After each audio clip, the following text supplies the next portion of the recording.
welcome back to my channel. It's Divested Christian here. I'm back with a video as promised, and I've just started the series now that will be way more comprehensive and sequential.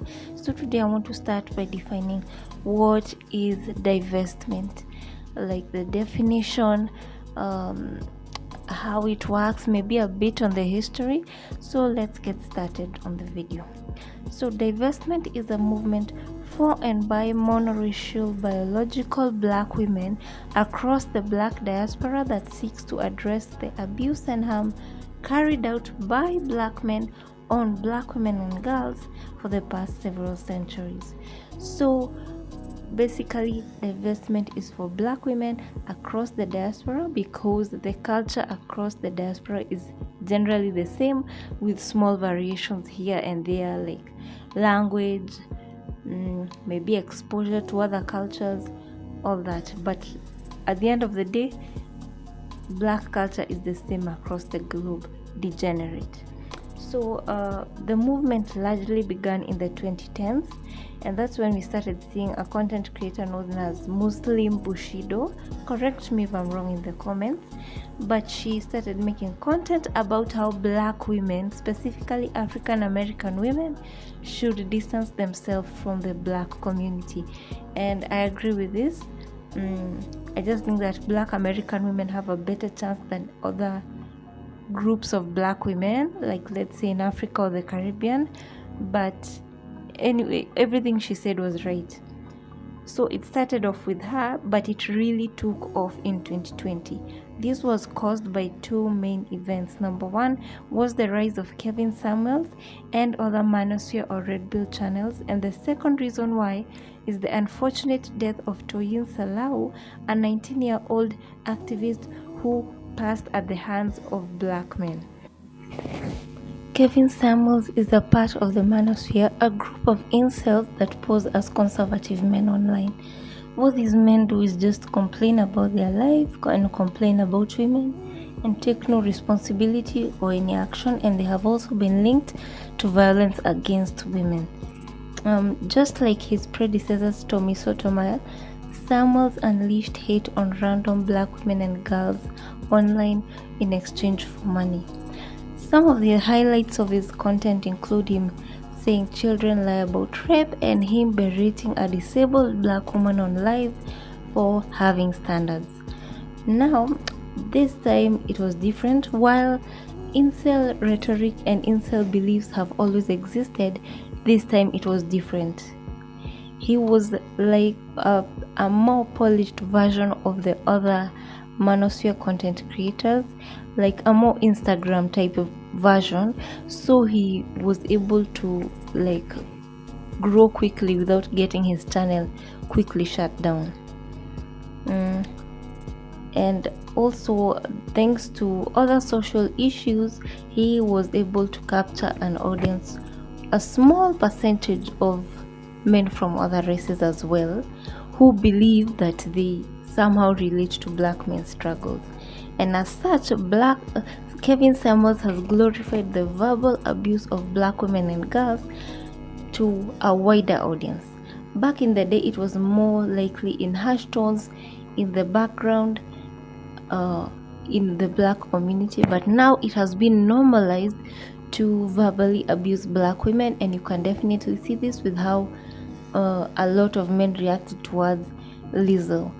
As for Toyin, this lovely girl was a homeless youth protesting for Black Lives Matter, the protesting organization, and she was targeted by black men, where she was sexually assaulted and her lifeless body left in a bush by a quote-unquote good black man of the church.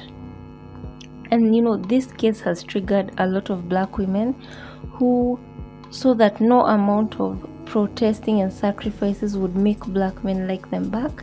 So that's why we have the new wave of divestment. This new wave of divestment is not like the old generation who are all about keeping it cute and not being not pushing the message online, unlike someone like Divested Zealot and let's say me on some social media platforms.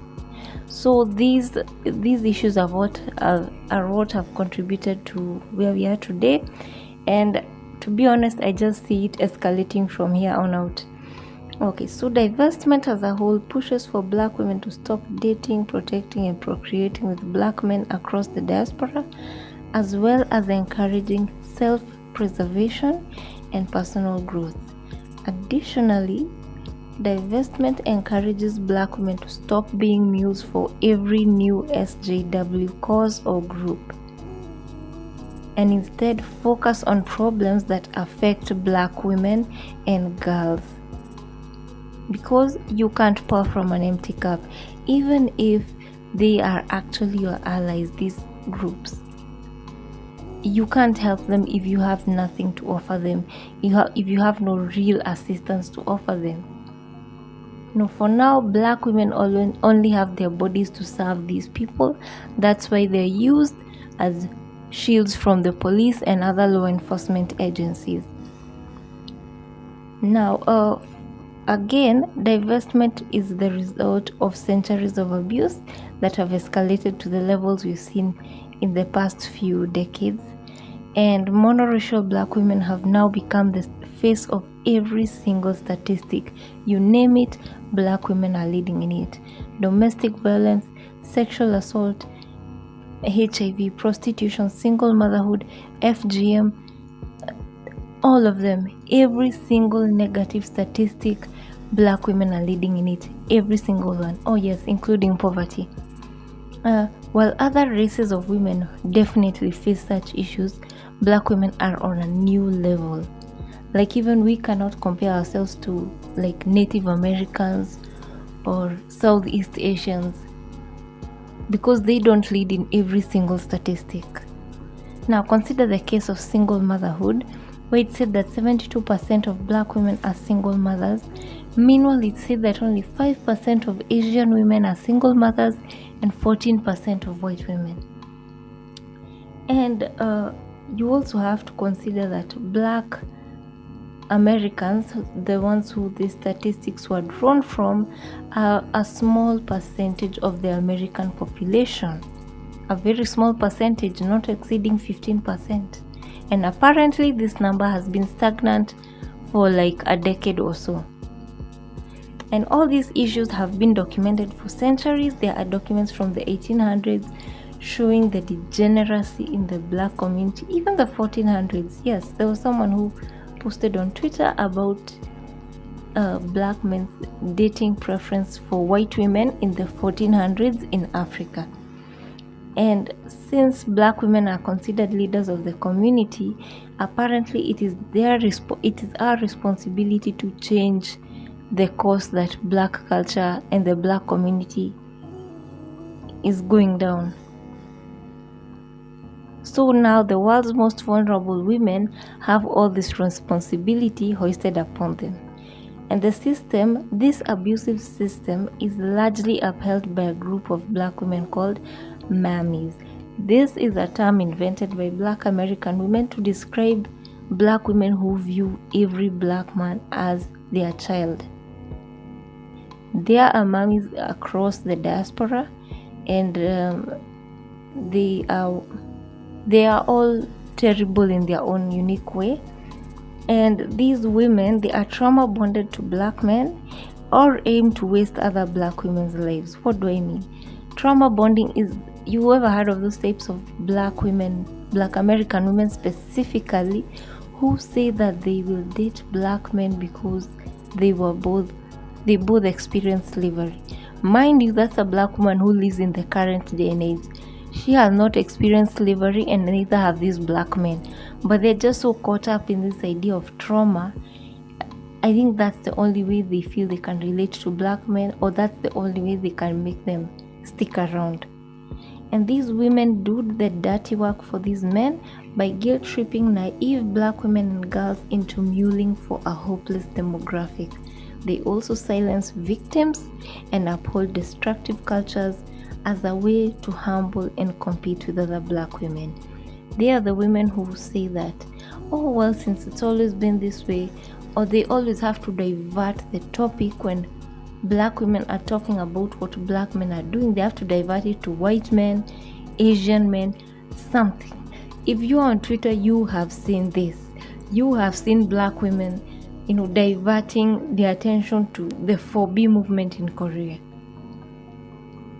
Koreans and other Asians can handle their own affairs, but they are always trying to ignore. And the funny thing you'll see is that most of the women saying these are African women.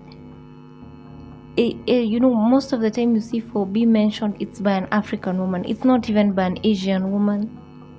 So they're trying to divert attention.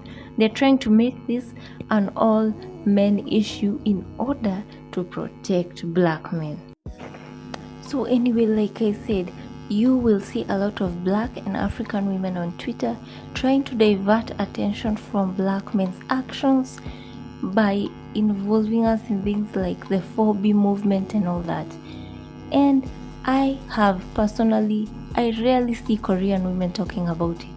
Most of the time it's black women, specifically African women, talking about the 4B movement. So you're left wondering, why is it that black women are always hyper aware of what is going on in other cultures, but never what is going on in their own home? Charity begins at home, and black women should have learned by now that not helping other groups first will not help the benefits will not lead their success to trickle down to us. So there are some rules of divestment that I wanted to to state, and maybe you can contribute some more in the comments. So the first rule is no dating or procreating with any black man, no matter their nationality or income level. This I think is kind of self-explanatory, but still some details wouldn't hurt. The economic system that we live in was created by men of other races, meaning that black men are hangers on. They have not contributed to its growth. They simply just happened to exist when it flourished. So they live off the scraps of other cultures and communities and economic systems. And so black men are very aware of this. That's why they are insecure about money and all that, and always always joining movements like the red pill, because they think they'll find a solution there, but of course they are the problem at the end of the day. Another rule of divestment is to avoid protesting for black males and helping them. Do not be caught out here being antagonistic towards the authorities, protesting, all that. It can get you into some serious trouble, especially if black women's image becomes even more associated with what many call domestic terrorism, supporting any random group, supporting criminals, supporting just people who are obviously in the wrong and who offer very little value to society. The society itself will turn on you, and the government will not protect you. So I know maybe there are some younger black women who are watching this who may think that protesting helps. Protesting does not really help, but I think I might do a video on that in future as to why there are better ways to enact social change than arguing and fighting with police and military officials in the streets. It has caused a lot of black women a lot of issues, especially after the 2020 protests, and I just wish I just wish so many black women hadn't shown up for that nonsense. Another rule of divestment is to vet black women before trusting them with details about your life, your location, and all that. You need to learn to vet black women. Do not trust them. Keep them at arm's length until you are sure what type of person they are. This can take at least 3 months, at least, with you being in contact with someone, to see what type of person they are, how they respond to certain situations, different situations that is. So yeah, learn to vet black women, because like the two examples I've posted here, Azealia Banks and Nicki Minaj, are known for having very difficult personalities, and guess what, they are not the only black women who are like this, and they've influenced millions more who act like this, or at least they've reinforced the behavior they learned from the community.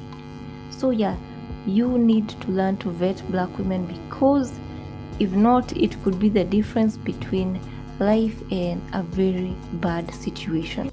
Okay, and last but not least, I would like black men to not publicize their divestment or their lack of engagement with the black community. This can put you at real risk. So even when you are online, even if you are making content, make sure you do it anonymously.